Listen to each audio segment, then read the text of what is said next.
शिव और संत का आशीर्वाद। यह कहानी एक संत की है जो भगवान शिव के प्रति पूर्ण समर्पण और भक्ति में लीन था। संत का नाम था हरिदास। वह एक छोटे से गांव के निवासी थे, जहां लोग अपनी सामान्य जीवन शैली में व्यस्त रहते थे। लेकिन हरिदास जी के भीतर कुछ विशेष था जो उन्हें सामान्य लोगों से अलग करता था। उनका दिल भगवान शिव की भक्ति में समर्पित था और उनका जीवन पूरी तरह से इस भक्ति के लिए समर्पित था। अगर आप भगवान शिव से प्यार करते हो और हमेशा चाहते हो उनकी कृपा आप पर हमेशा बनी रहे तो चैनल को सब्सक्राइब करें, लाइक करें। जल्द ही आपको भगवान शिव आपके जीवन में नई खुशखबरी देंगे। वीडियो को लास्ट तक जरूर देखें क्योंकि आगे बहुत कुछ खास है। हरिदास जी बचपन से ही साधना में रत थे। उन्हें भगवान शिव के बारे में कहानियां सुनने का बहुत शौक था। जब भी वह किसी बड़े संत या पंडित से शिव महिमा सुनते, उनका दिल उमंगों से भर जाता। उन्होंने बचपन से ही निश्चय किया था कि वे जीवन भर भगवान शिव की भक्ति में रमे रहेंगे और उनका दर्शन प्राप्त करेंगे। हरिदास जी का गांव एक जंगल के पास बसा हुआ था और वह अक्सर उस जंगल में जाकर ध्यान और साधना करते थे। भगवान शिव को समर्पित यह साधना केवल एक बाहरी कर्म नहीं थी, बल्कि उनके जीवन का उद्देश्य बन चुकी थी। वह दिन-रात भगवान शिव के मंत्रों का जाप करते, अपनी आत्मा को शुद्ध करने के लिए तपस्या करते और परमात्मा के दर्शन की कामना करते। संत के जीवन का एक महत्वपूर्ण दिन वह था जब भगवान शिव ने उन्हें दर्शन दिए। एक दिन जब हरिदास जी अपनी साधना में पूरी तरह से मग्न थे, अचानक जंगल में एक अद्भुत प्रकाश फैल गया। यह प्रकाश इतना तेज और दिव्य था कि हरिदास जी की आंखें क्षण भर के लिए चमक उठी। वह समझ गए कि यह भगवान शिव का आशीर्वाद है। भगवान शिव ने अपने भक्त के सामने प्रकट होकर कहा, हरिदास, तुम्हारी भक्ति ने मुझे प्रभावित किया है। मैं तुम्हें ज्ञान का आशीर्वाद देने के लिए यहाँ आया हूँ। तुम्हारा समर्पण और तपस्या अद्वितीय है। हरिदास जी भगवान शिव के दर्शन से अभिभूत हो गए और उनके मन में एक सवाल उठने लगा। वह भगवान शिव से पूछने लगे, हे महादेव, आपने मुझे दर्शन दिए हैं, लेकिन मैं जानना चाहता हूँ कि असली ज्ञान क्या है। कैसे मैं अपने जीवन को और अधिक पुण्यपूर्ण बना सकता हूँ? भगवान शिव ने मुस्कुराते हुए कहा, संत, ज्ञान केवल बौद्धिक नहीं होता, बल्कि आत्मा की गहरी समझ होती है। जब तुम अपने भीतर की वास्तविकता को समझने में सक्षम हो जाओगे, तब ही तुम्हारे जीवन का उद्देश्य स्पष्ट होगा। वास्तविक ज्ञान वही है जो तुम्हें आंतरिक शांति और संतोष प्रदान करे। भगवान शिव की इन बातों से हरिदास जी का मन और भी अधिक शांत और समर्पित हो गया। उन्होंने भगवान शिव से और अधिक ज्ञान प्राप्त करने की इच्छा व्यक्त की और भगवान शिव ने उन्हें एक विशेष योग्यता प्रदान की। वह योग्यता थी आत्मज्ञान की। भगवान शिव ने कहा, जब तुम मेरी भक्ति में पूरी तरह से रमा रहोगे, तब तुम्हारा आत्मज्ञान और गहरा होगा। यह तुम्हारे जीवन को नई दिशा देगा। भगवान शिव का आशीर्वाद प्राप्त करने के बाद हरिदास जी का जीवन बदल गया। अब उनकी भक्ति और साधना और भी गहरी हो गई। उन्होंने न केवल अपने आसपास के लोगों को भगवान शिव की भक्ति के बारे में बताया, बल्कि उन्हें यह भी सिखाया कि असली ज्ञान वही है जो आत्मा से जुड़ा होता है, न कि केवल बाहरी दुनिया से। हरिदास जी के आशीर्वाद से उनका गांव भी बदलने लगा। लोग उनके पास आकर भगवान शिव की भक्ति में रमा करने लगे। हरिदास जी ने उन्हें बताया कि कैसे भगवान शिव की भक्ति से जीवन में शांति और संतोष मिलता है। उन्होंने यह भी सिखाया कि जीवन का उद्देश्य केवल भौतिक सुख नहीं है, बल्कि आत्मिक उन्नति है। एक दिन जब हरिदास जी ध्यान में थे, तब गांव के एक युवक, नाम था रंजीत, उनके पास आया। वह बहुत परेशान था और उसकी आंखों में दुख था। रंजीत ने हरिदास जी से कहा, महाराज, मैं बहुत प्रयास करता हूँ, लेकिन मुझे कभी भी शांति नहीं मिलती। मैं जीवन में सफलता पाने के लिए बहुत मेहनत करता हूँ, लेकिन मुझे लगता है कि कुछ कमी है। कृपया मुझे मार्गदर्शन दें। हरिदास जी ने उसे देखा और कहा, रणजीत, तुम्हारा दर्द असाधारण नहीं है। यह हर व्यक्ति के जीवन में आता है। यह भक्ति ही है जो तुम्हें असली शांति प्रदान करेगी। भगवान शिव की भक्ति में रमे रहो और तुम्हें वह शांति और संतोष मिलेगा जिसकी तुम खोज में हो। रणजीत ने संत की बातों को ध्यान से सुना और ठान लिया कि वह भगवान शिव की भक्ति में रमेगा। वह हरिदास जी के साथ एक साधना की यात्रा पर निकला और धीरे धीरे उसे भी आत्मज्ञान की प्राप्ति होने लगी। यह कहानी हरिदास जी की साधना की शुरुआत थी, जो भगवान शिव की भक्ति के माध्यम से असाधारण ज्ञान की ओर बढ़ रही थी। हरिदास जी और रणजीत की यात्रा ने एक नया मोड़ लिया था। भगवान शिव की भक्ति में रमे हुए हरिदास जी ने रणजीत को अपनी साधना में सहयोग देने के लिए प्रेरित किया था। रणजीत, जो पहले बाहरी सफलता की खोज में था, अब आत्मिक शांति की ओर अग्रसर हो रहा था। उसकी आंखों में एक नया आकाश था और दिल में एक गहरी तृप्ति की भावना। हरिदास जी और रणजीत ने एक साथ मिलकर साधना शुरू की। वे जंगल में स्थित एक शांत स्थल पर जाते, जहां पेड़ पौधे और झरने की आवाज वातावरण को और भी पवित्र बना देती। वहां दोनों दिन भर साधना करते, शिव मंत्रों का जाप करते और ध्यान में लीन रहते। इस साधना से धीरे धीरे रणजीत के मन में बदलाव आने लगा। पहले जो उसे दुनिया की भौतिक वस्तुएं आकर्षित करती थीं, अब उसका मन भगवान शिव की भक्ति में अधिक रमने लगा। एक दिन की बात है, जब दोनों साधक अपने साधना स्थल पर बैठे थे, तब हरिदास जी ने रणजीत से पूछा, तुम अब कैसा महसूस कर रहे हो? रणजीत ने गहरी सांस ली और कहा, गुरुजी, पहले मुझे लगता था कि बाहरी सुखों से ही जीवन का उद्देश्य पूरा होगा, लेकिन अब मुझे अंदर से शांति मिल रही है। मुझे लगता है कि यह वही शांति है जिसकी मैं तलाश कर रहा था। परंतु एक सवाल है जो मुझे परेशान करता है। क्या यह भक्ति मुझे जीवन में और अधिक ज्ञान देगी? हरिदास जी ने मुस्कुराते हुए कहा, रणजीत, भक्ति का मार्ग कभी भी सीधे तौर पर ज्ञान की ओर नहीं जाता, लेकिन यह तुम्हारे अंदर वह शक्ति और संतुलन उत्पन्न करेगा जिससे तुम असल ज्ञान प्राप्त कर सकोगे। भगवान शिव के आशीर्वाद से तुम अपनी आत्मा की गहराई को समझ पाओगे। यह सुनकर रणजीत ने आत्मचिंतन करना शुरू किया। वह जानने लगा कि केवल बाहरी प्रयासों से नहीं, बल्कि आंतरिक साधना और भगवान के प्रति समर्पण से ही वह अपनी आत्मा की वास्तविक स्थिति को जान सकता है। कुछ समय बाद एक दिन जब हरिदास जी और रणजीत अपनी साधना में लीन थे, तभी भगवान शिव का दिव्य रूप फिर से उनके सामने प्रकट हुआ। इस बार शिवजी की उपस्थिति और भी प्रगाढ़ थी। उनका शरीर आकाश के रंगों की तरह बदलता हुआ दिख रहा था। उनके चारों हाथों में त्रिशूल, डमरू, पाश और वरमुद्रा थीं, और उनका चेहरा अपार शांति और करुणा से भरा हुआ था। भगवान शिव ने धीरे से कहा, हरिदास, तुम्हारी भक्ति ने मुझे फिर से यहाँ बुलाया है। तुम और तुम्हारा शिष्य रणजीत अब उस मार्ग पर चल पड़े हो जिसे मैं तुम्हें दिखाना चाहता हूँ। वह मार्ग है आत्मज्ञान का मार्ग। यह मार्ग कठिन जरूर है, लेकिन इसे चलने वाला व्यक्ति असल में जीवन के सत्य को जान सकता है। हरिदास जी और रणजीत दोनों ही भगवान शिव के दर्शन से अभिभूत हो गए।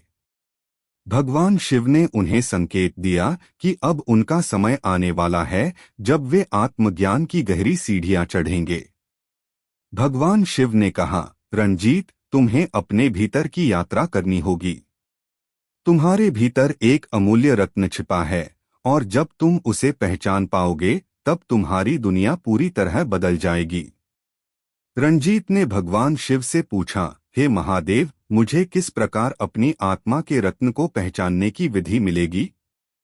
भगवान शिव ने जवाब दिया, तुम्हें सबसे पहले अपने मन को शांत करना होगा। तुम्हारा मन हमेशा बाहरी दुनिया की चकाचौंध में बंधा रहता है। तुम्हें अपनी इच्छाओं और कामनाओं से ऊपर उठकर अपने भीतर की शांति को महसूस करना होगा। जब तुम अपने भीतर शांति और समर्पण का अनुभव करोगे, तभी तुम्हें सत्य का आभास होगा। भगवान शिव के शब्दों ने रणजीत को गहरे आत्मचिंतन में डाल दिया। वह अब समझने लगा कि वास्तविक ज्ञान बाहरी ज्ञान नहीं है, बल्कि वह ज्ञान है जो आत्मा के भीतर छिपा है। अब वह जान गया था कि बाहरी दुनिया की सारी दौलत और सफलता कुछ भी नहीं, अगर मनुष्य अपनी आत्मा को समझने में विफल रहता है। हरिदास जी ने रणजीत को समझाया, यह जीवन एक परीक्षा की तरह है। हमारी असल परीक्षा हमारी इच्छाओं और अहंकार से ऊपर उठकर अपने आत्मा को जानने की होती है। भगवान शिव ने हमें यह रास्ता दिखाया है, लेकिन यह रास्ता कठिन है और इसमें समय लगता है। रणजीत ने दृढ़ संकल्प लिया कि वह अब अपनी साधना में और अधिक समर्पित रहेगा। वह भगवान शिव की भक्ति में खो गया और हर दिन अपनी साधना के स्तर को बढ़ाता गया। उसने भगवान शिव के मंत्रों को पूरे दिल से जाप किया, ध्यान में गहरे उतरने की कोशिश की और अपने भीतर के विचारों को नियंत्रित किया। साधना का समय बढ़ते बढ़ते कई महीनों तक चला। धीरे धीरे रणजीत को अंदर से एक नई ऊर्जा का अनुभव होने लगा। वह पहले जैसा हताश और उलझा हुआ नहीं था। अब उसका मन शांत था और आत्मा में अपार शांति थी। उसे लगा जैसे वह आत्मा के गहरे रहस्यों को जानने के करीब पहुंच चुका है। एक दिन जब हरिदास जी और रणजीत एकांत में ध्यान कर रहे थे, तब भगवान शिव फिर से उनके सामने प्रकट हुए। भगवान शिव ने उन्हें आशीर्वाद दिया और कहा, रणजीत, तुम्हारी साधना ने तुम्हें उस सत्य के करीब ला दिया है जिसे तुम ढूंढ रहे थे। तुम्हारे भीतर का रत्न अब चमकने लगा है। भगवान शिव के इस आशीर्वाद ने रणजीत के भीतर गहरी शांति का संचार किया। वह समझ गया कि उसने जो साधना की है वह केवल एक शुरुआत थी। अब उसे अपनी आत्मा की गहरी समझ हो चुकी थी और वह जीवन के असली उद्देश्य को पहचान चुका था। हरिदास जी और रणजीत की साधना अब एक नए चरण में प्रवेश कर चुकी थी। भगवान शिव के आशीर्वाद से रणजीत ने आत्मज्ञान की ओर पहला कदम बढ़ाया था और अब उसे यह अनुभव होने लगा था कि वह एक गहरे और दिव्य सत्य से जुड़ने जा रहा है। वह पहले जैसा इंसान नहीं था, अब वह एक संत के समान शांत और संतुष्ट महसूस करता था। लेकिन उसकी साधना का यह सफर आसान नहीं था, क्योंकि आत्मज्ञान के मार्ग में अनेक कठिनाइयां और अवरोध आते हैं। गांव में अब हरिदास जी और रणजीत की साधना की ख्याति फैलने लगी थी। लोग उनसे मिलने और उनकी भक्ति में शामिल होने के लिए दूर दूर से आते थे। वे न केवल भगवान शिव की भक्ति को समझते थे, बल्कि जीवन के गहरे रहस्यों को भी जानने की इच्छा रखते थे।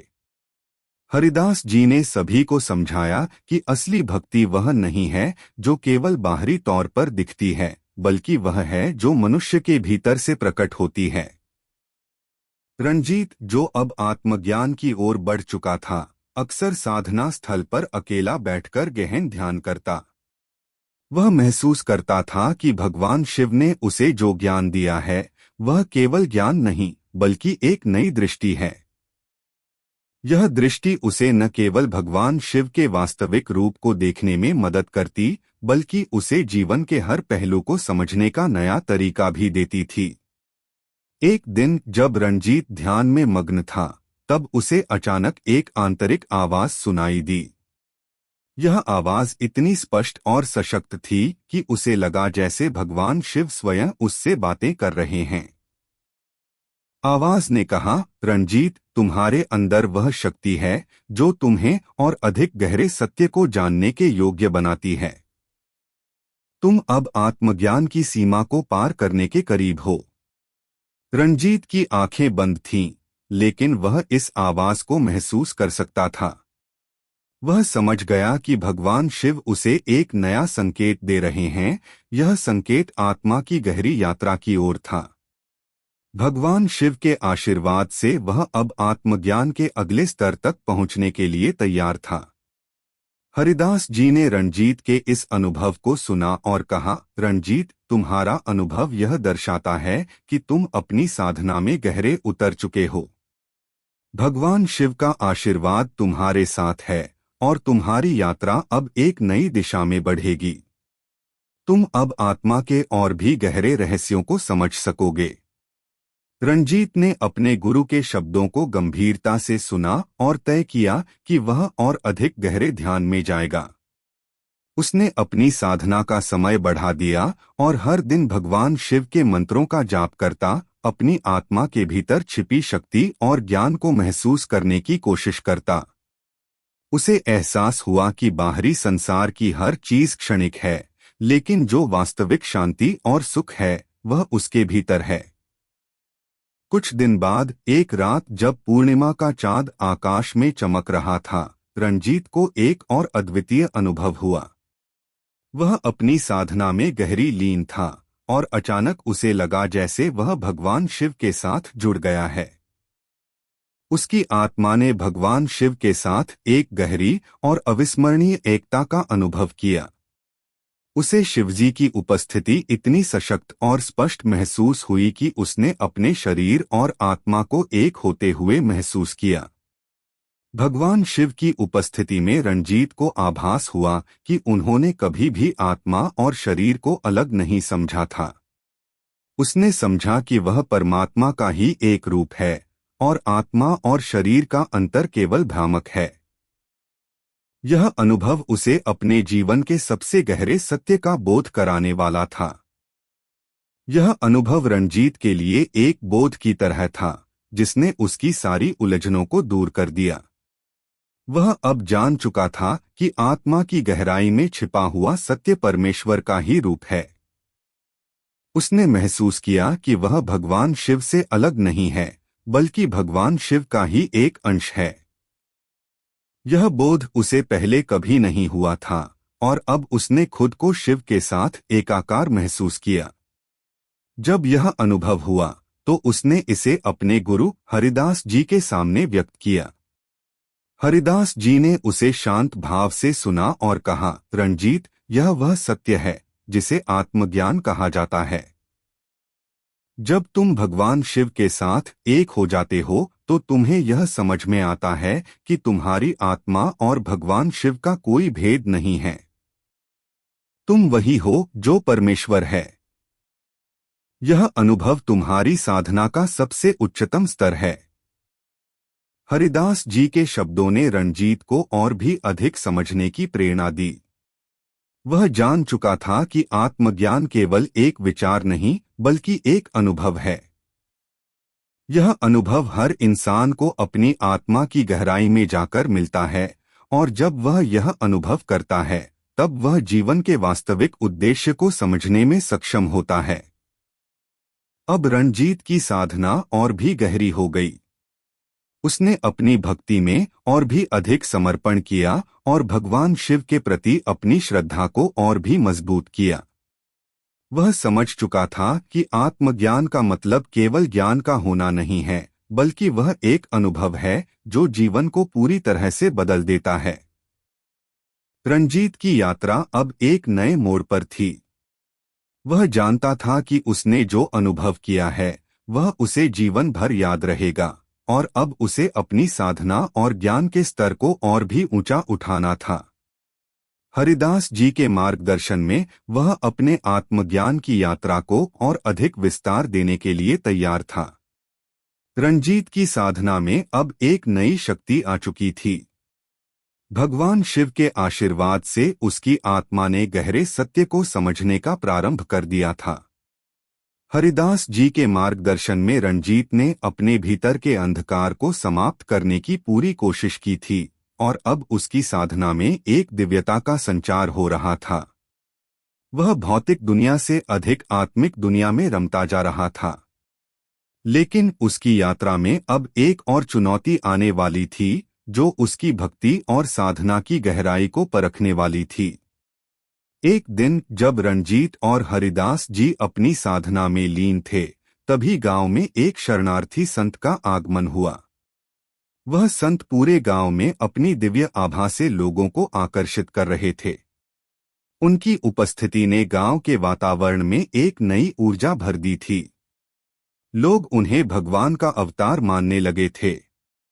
इस संत ने अपने बारे में बहुत कम बताया था, लेकिन उनकी आंखों में एक गहरी रहस्यमयता थी, जो हर किसी को आकर्षित करती थी। रंजीत और हरिदास जी ने उस संत से मिलने का निश्चय किया। हरिदास जी ने कहा, रणजीत, यह संत भी एक साधक है, जो अपने गहरे ज्ञान को दुनिया से साझा करने के लिए आया है। हमें उनसे कुछ सीखने का अवसर मिल सकता है। रंजीत भी गुरु के आदेश से संत के पास गया। जब वे संत के पास पहुंचे, तो वह संत अपनी साधना में मग्न थे, लेकिन जब उन्होंने हरिदास जी और रंजीत को देखा, तो उनका चेहरा एक आंतरिक शांति से भरा हुआ था। उन्होंने कहा, तुम लोग भगवान शिव के भक्त हो, यह देखकर मुझे अत्यधिक खुशी हुई।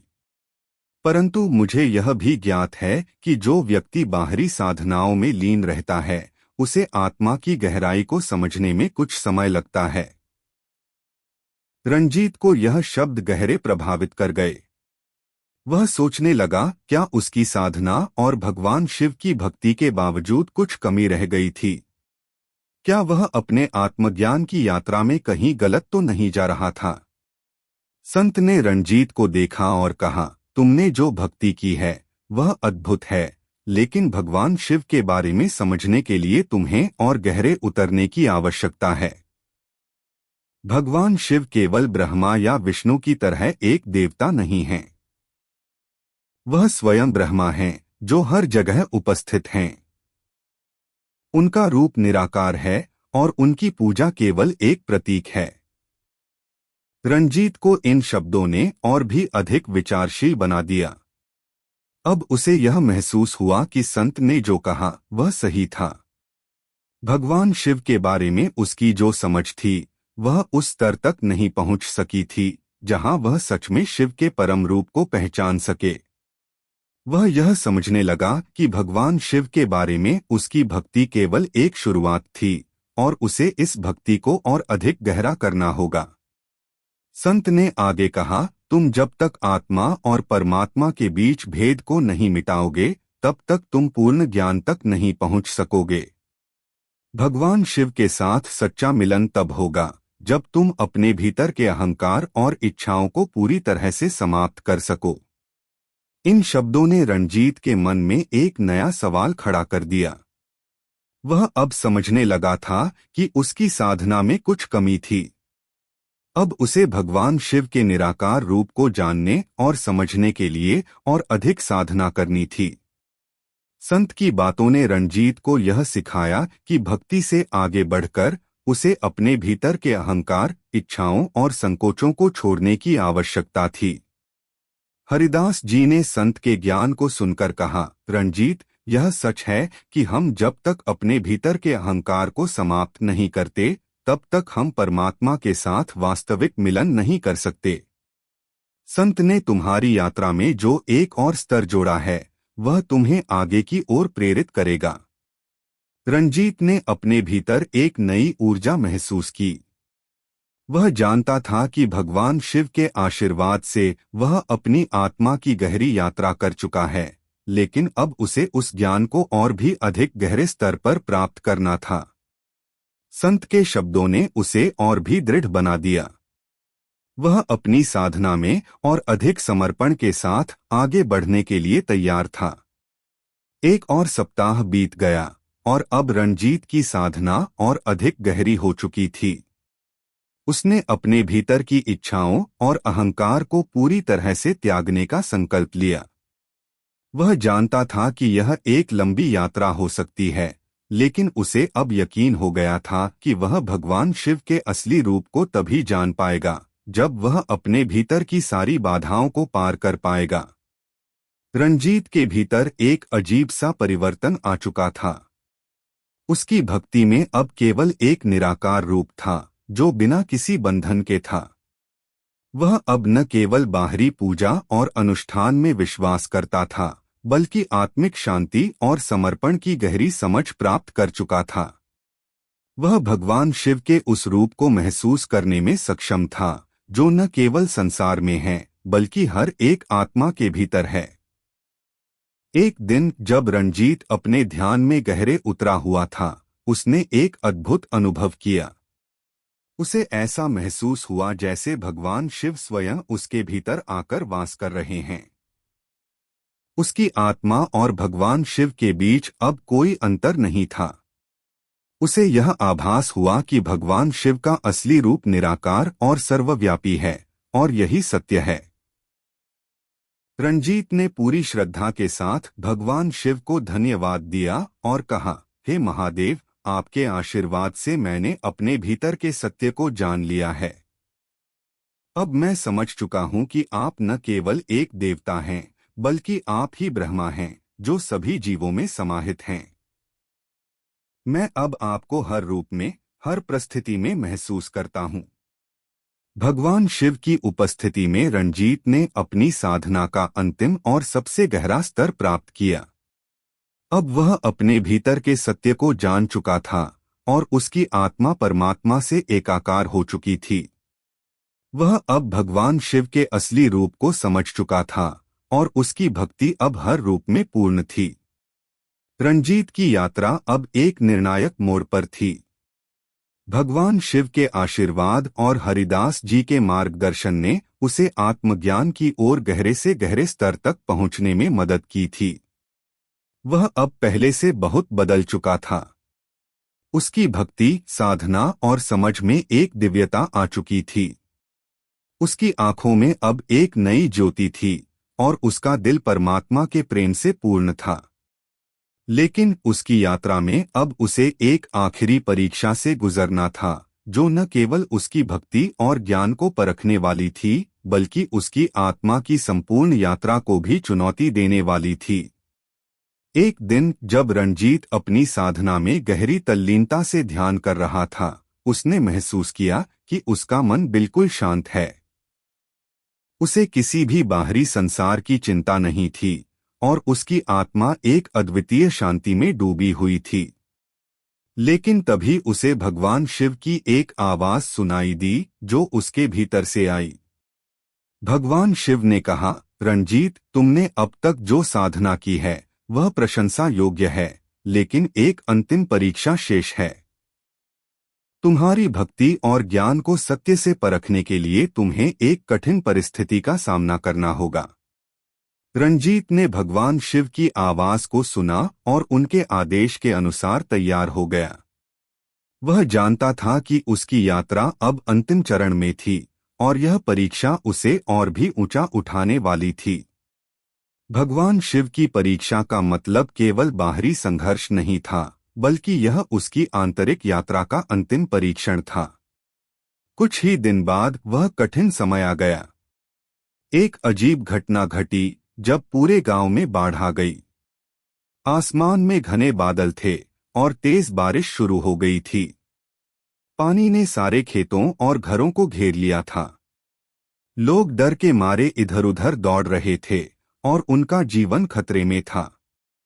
यह स्थिति देखकर रणजीत को भगवान शिव की वह बात याद आई, तुम्हें एक कठिन परिस्थिति का सामना करना होगा। अब वह समझ गया कि यह वही परीक्षा थी जो भगवान शिव ने उसकी भक्ति और साधना को परखने के लिए भेजी थी। उसने भगवान शिव के साथ अपने संबंधों को और भी गहरे अनुभव किया और अपनी आत्मा में एक गहरी आवाज सुनी। वह जानता था कि यह समय केवल बाहरी मदद देने का नहीं था, बल्कि यह उसके भीतर की शक्ति और समर्पण को पूरी तरह से समझने का था। रणजीत ने अपनी साधना से प्राप्त आत्मविश्वास और आंतरिक शक्ति का उपयोग करते हुए गांव वासियों की मदद करने का निर्णय लिया। उसने सबको शांति बनाए रखने के लिए प्रेरित किया और स्वयं बाढ़ के पानी से फंसे हुए लोगों को सुरक्षित स्थानों पर पहुंचाने में मदद करने लगा। लोग पहले से ही घबराए हुए थे, लेकिन रंजीत की उपस्थिति ने उन्हें शांति और साहस दिया। रंजीत न केवल दूसरों को साहस दे रहा था, बल्कि उसने स्वयं भी इस कठिन परिस्थिति को शांतिपूर्वक और धैर्य से झेला। बाढ़ में फंसे एक छोटे से गांव में उसकी उपस्थिति और उसके आत्मविश्वास ने उन सभी को यह महसूस कराया कि असली साहस केवल बाहरी शक्ति में नहीं, बल्कि आत्मा की शक्ति में है। रंजीत ने अपनी साधना से सीखा था कि कठिन परिस्थितियां और समस्याएं जीवन का हिस्सा हैं, लेकिन जब मनुष्य अपने भीतर की शक्ति को पहचानता है तो वह किसी भी संकट से बाहर निकल सकता है। कुछ घंटे बाद जब बारिश रुक गई और पानी की धारें धीमी हो गईं, तब गांव वासियों ने देखा कि रंजीत बिना किसी भय के लोगों की मदद कर रहा था। हरिदास जी ने उसे देखा और गर्व से कहा, रंजीत, यह तुम्हारी अंतिम परीक्षा थी और तुमने इसे पूरे साहस और शांति से पार किया। अब तुम वह आत्मज्ञान प्राप्त कर चुके हो जो केवल कुछ विशेष लोगों को ही मिलता है। रंजीत ने सिर झुकाकर हरिदास जी का आभार व्यक्त किया और कहा, गुरु जी, इस यात्रा के प्रत्येक कदम पर आपने मुझे भगवान शिव के आशीर्वाद और ज्ञान से मार्गदर्शन किया। यह कठिन समय मेरे लिए एक आंतरिक शांति का आभास था। भगवान शिव के आशीर्वाद से ही मैंने यह सब सहन किया। हरिदास जी ने मुस्कुराते हुए कहा, रंजीत, यही तो असली भक्ति है। भक्ति का मतलब केवल पूजा करना नहीं, बल्कि जीवन की हर परिस्थिति में शांति और संतुलन बनाए रखना है।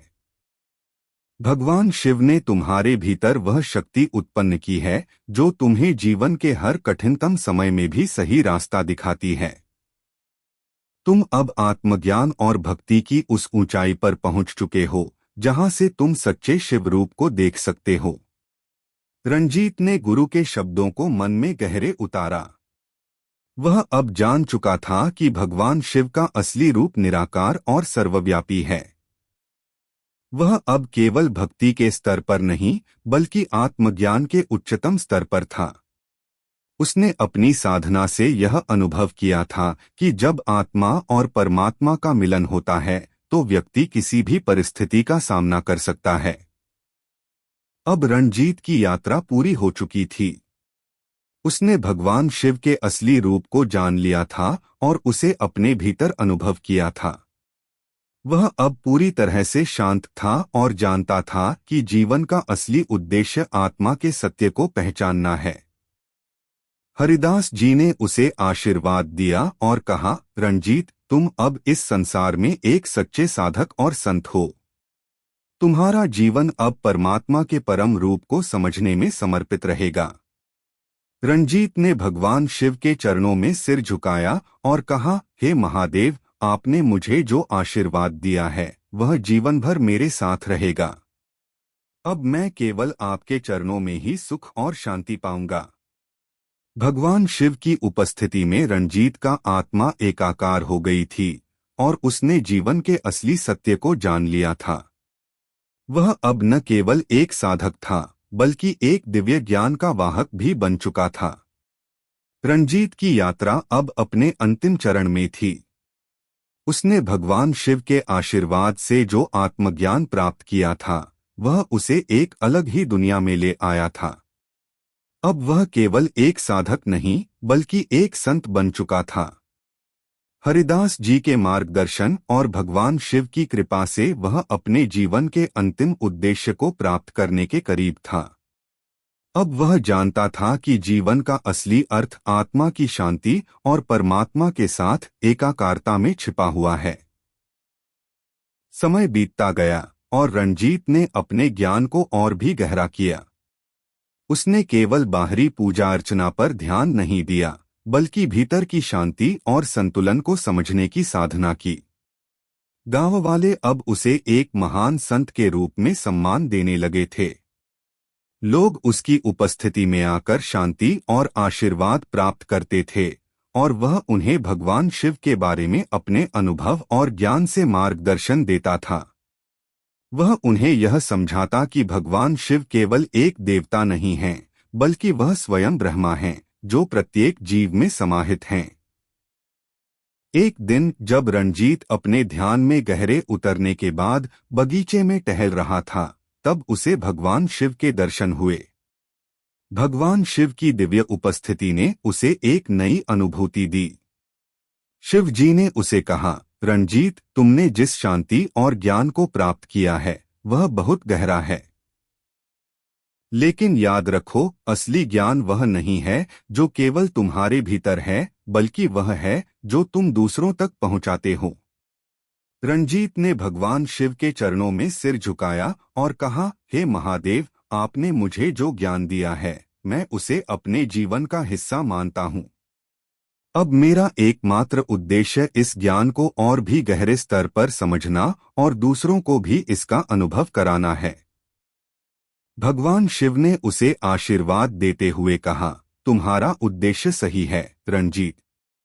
जब तक तुम्हारा जीवन दूसरों के कल्याण के लिए समर्पित नहीं होता, तब तक तुम उस सत्य को पूर्ण रूप से नहीं जान पाओगे।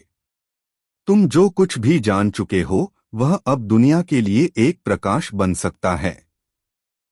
यह संदेश रणजीत के दिल में गहरे बैठ गया। वह जान चुका था कि अब उसकी यात्रा केवल आत्मा की शांति तक सीमित नहीं रह सकती। उसे अपने ज्ञान और भक्ति को समाज में बांटना था, ताकि वह दूसरों की भी सहायता कर सके। भगवान शिव के आशीर्वाद से उसे अब यह समझ में आ गया था कि असली संत वही है जो स्वयं को भूलकर दूसरों के लिए जीता है और उनके जीवन में शांति और खुशी लाता है। रणजीत ने तय किया कि वह अब अपनी पूरी ऊर्जा को दूसरों की सेवा में लगाएगा। वह अपनी साधना को लोगों के बीच फैलाने के लिए एक विशेष रूप से निर्मित आश्रम में रहने लगा। वहां वह लोगों को भगवान शिव के बारे में शिक्षित करने लगा। वह उन्हें यह बताने लगा कि असली भक्ति केवल पूजा अर्चना तक सीमित नहीं है, बल्कि वह जीवन के हर पहलू में मौजूद होनी चाहिए। भगवान शिव के सच्चे रूप को पहचानने के लिए केवल साधना और ज्ञान की आवश्यकता नहीं, बल्कि खुद को पूरी तरह से आत्मसमर्पित करने की आवश्यकता है। गांव वाले अब रणजीत के पास आने लगे थे। वह उन्हें जीवन के वास्तविक उद्देश्य के बारे में समझाता और उन्हें आत्मा की शांति की ओर मार्गदर्शन करता। उसकी बातें लोगों के दिलों में घर करने लगीं। धीरे धीरे उस गांव का माहौल बदलने लगा। लोग अब पहले से अधिक शांत, संतुलित और खुश रहने लगे थे। रणजीत की साधना का असर न केवल उसके जीवन पर पड़ा था, बल्कि पूरे गांव पर भी पड़ा था। गांव में एक नया ऊर्जा का संचार हो चुका था। एक दिन गांव में एक बड़ा संकट आ गया। एक भयंकर महामारी फैलने लगी और लोग घबराए हुए थे। गांव वाले डर के मारे परेशान हो गए थे। बहुत से लोग तो घर से बाहर निकलने को भी तैयार नहीं थे।